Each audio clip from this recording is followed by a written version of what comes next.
How did the name Uncle Tom, the fictional character in Uncle Tom's Cabin, get such a bad rep? Check this out. Copyright laws of the 19th century didn't permit Stowe to protect her characters or even the name Uncle Tom's Cabin. And so people came in, used the name Uncle Tom's Cabin on the plays that they were producing, took the more dramatic parts and created a theatrical piece that had much more minstrel show tradition than much based on the characters that Stowe herself had created.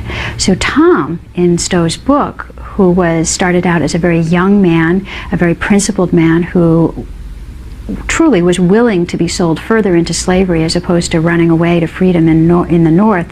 He was willing to be sold into slavery to protect his own family, to keep his own family united, and then later dies in order to protect two slave women who were hiding, and in order not to deny his own Christian faith. That's a very powerful and strong character that Stowe created. All of that's hard to portray on stage, and so instead, playwrights and theater producers just took the snazzy parts of the story. They took the dramatic scenes, and once the Civil War was over, they actually dropped any references to slavery because why talk about that? And what happens is that this incredibly powerful book gets turned into a minstrel show, and it perpetuates incredibly degrading stereotypes. And there's been one historian who suggested that for every 2 people that read the book, 5 went to see the play. And so the plays become part of the lasting legacy of Uncle Tom's Cabin.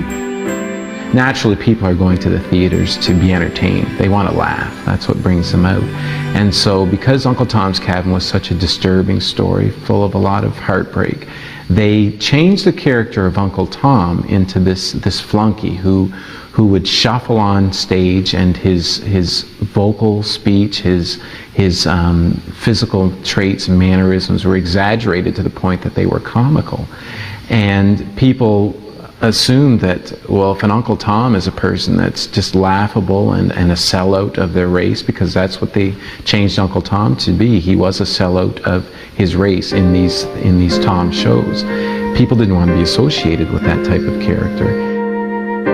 That term, Uncle Tom, doesn't become a slur until probably about the 1930s. It's currently under scholarly debate as to when it first starts being used as a slur. But by the 1930s, black academics, black intelligentsia are using it to describe other members of the African American community that are not as radical as they feel that things should be. The term increases in usage throughout the 20th century and becomes then part of, again, our wider cultural understanding of the book and of the story, so that by the 1960s, Uncle Tom's Cabin is no longer even being taught in most public schools because it's a bad book and not a good book.